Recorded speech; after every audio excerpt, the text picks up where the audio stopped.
I was busy watching Grant Holloway break the world record in the 60-meter hurdles, 7.29. I want to say a long time coming, but really it's just basically this season coming. But he got so close so many times that you felt like this was inevitable. The clock initially showed 7:32. They tried to hand him a sign that said world record to get him to hold it up. He was shaking his head. He's pointing at the clock. And then after a long delay, eventually they rounded the time down to 7.29. So Grant Holloway gets the first world record of his career, Gordon. You've filmed workouts now with with the world record, multiple workouts with the world record. You probably feel old watching I this, like how you just seeing this said the happen. phrase, Grant Holloway gets his first world record of his career, because that implies that you plan on having multiple world records. I think He that's what you're Yes, trying to imply onto him, which yes. is a I compliment. I've been on the record. He's gonna get it outdoors too. He's gonna get it outdoors as well This too. year? But what that was one of my bold predictions at the beginning of the year. I'm not gonna back down. But certainly, I mean, if you say Grant Holloway's gonna break the world record before his career ends, does that even qualify as being an out there prediction? I don't think so. I No. mean, 1280 is fast, but what'd you think? Uh, I like how you said it took a long time coming. I When I watched the clip, I was like, how long was it between him crossing the finish line and then finding out he got the world record? So I had the initial. It was before they actually put up the time. It was like 4 minutes, 4 or 5 Wow, minutes. 4 minutes. Yeah. Did Now was he was celebrating. So there were three stages. There was denial that he had it. Then there was celebrating because someone had told him, no, no, no, it's the record. And then there was the confirmation of it going up on the screen and us actually seeing the time. Because for a while there, you're like, oh, he broke the world record, but we don't know what the time is. So we thought, okay, he ran 7:30 probably because for the women's race, they rounded down 200. So you thought, okay, 7:32 to 7:30, he tied Colin Jackson's mark. But then we saw it on the screen as a 7:29, which, you go under the barrier and you don't share the record with anybody. So yeah. it's a better result, even though it's only 100 faster. It's gotta be a I wanted to make a joke. I was like, "Oh, it looks like Grant Holloway had paid the timer to like, hey, give me an extra 3/100ths of a second when I cross the finish line." That's what I was thinking at the time. It Hmm. was weird. It's just a weird way for a world record to happen. It's like you just normally you cross it and you see the time and you celebrate, right? And you had this weird moment of like having to wait. You said a long time coming. I was like, literally, it took a long time for him to find out that he got the world record. So I thought that was kind of Hmm. interesting. But yeah, I mean, Grant Holloway, man, he is freaking good. I As much as impressive a 60-meter world record is great, and it's definitely a sign for what's to come.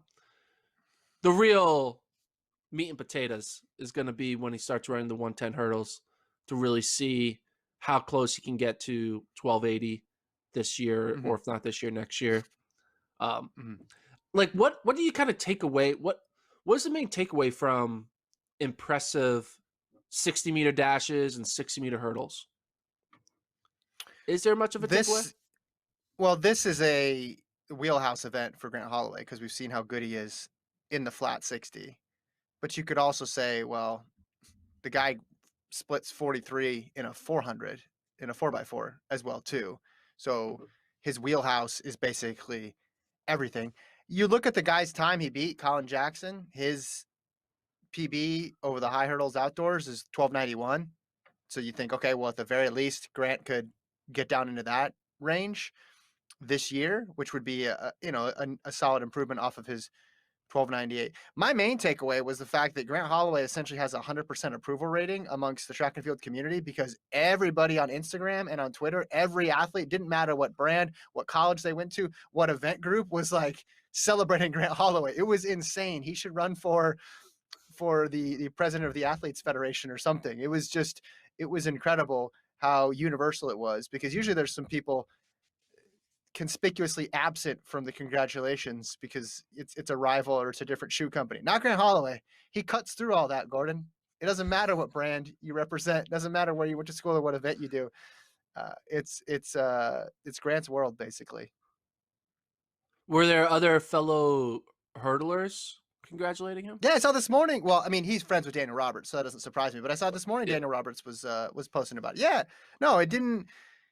And it's probably his personality, right? It's Yeah. like hard to not like Grant Holloway and the fact that he celebrates other people's events. I mean, was it the last meet? Remember, he runs across the finish line and like Sam Kendricks walks into the camera and Grant Holloway starts hugging him. There's of course the great interview moment from was it USA's last year where Ben Blankenship and him are in the mix zone at the same time, and he just grabs Ben Blankenship and starts talking to him in the middle of the interview, talking about how they exchange pointers and things like that. It's just he's got an infectious personality that people respond to and want to be around. Back to your original question, he's faster than he was in college now, right? He's taking his time down a few hundredths, which is significant at this level. And like I said a couple weeks ago, he's just getting in the habit of winning and dominating. I think it was John Mulkeen posted the stat. His average margin of victory this year in the hurdles is like 2/10 of a second in the 60 hurdles. And his smallest margin of victory is 0.19 over the winner.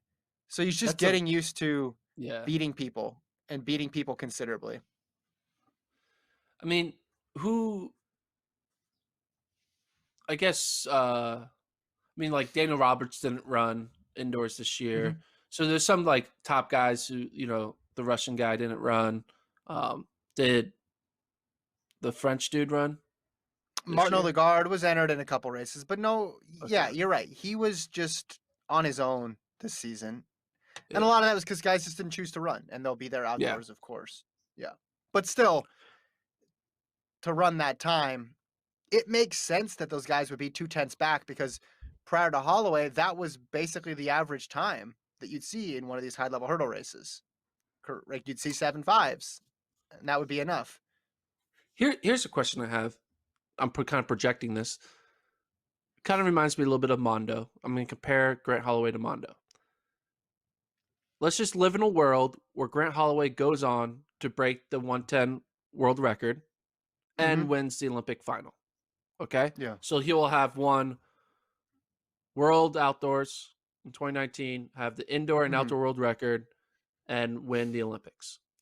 Mondo won 2019 outdoors, has the indoor and outdoor world record, and let's assume Mondo goes on to win the Olympics. They're both under the age of 24. Mondo even Hmm. younger. When you're that successful that early, where you literally check off the four main boxes: indoors world record, outdoor world record, world championship, and Olympic championship. Yeah. When you have all that success so early, what motivates you the next 10 years of your career when you've already Hmm. completed the four main things you could ever hope to complete? Yeah. Yeah. Well, with Mondo, it's not like he can jump to another event because he's bored. He can't do what Ashton Eaton did that one year and just say, "Hey, I'm gonna run the 400-meter hurdle." I mean, he could, I guess. People would put him in the. He's like, "Mondo, you They want to let run him run. 100? Sure." Yeah, yeah. They'd for sure let him run.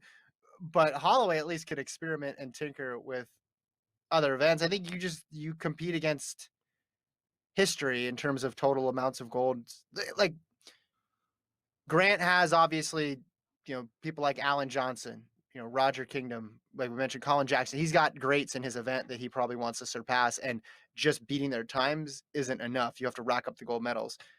Of course, Mondo has Sergey Bubka, who is the the bolt of pole vaulting. It's like this immortal figure who has a record in the event that nobody thought would ever be challenged. I think that's what it is. You're just trying to get more medals. Medals, medals, medals, medals. And maybe you're not as focused on marks. You're just solely focused on getting ready for the world championships and the Olympics.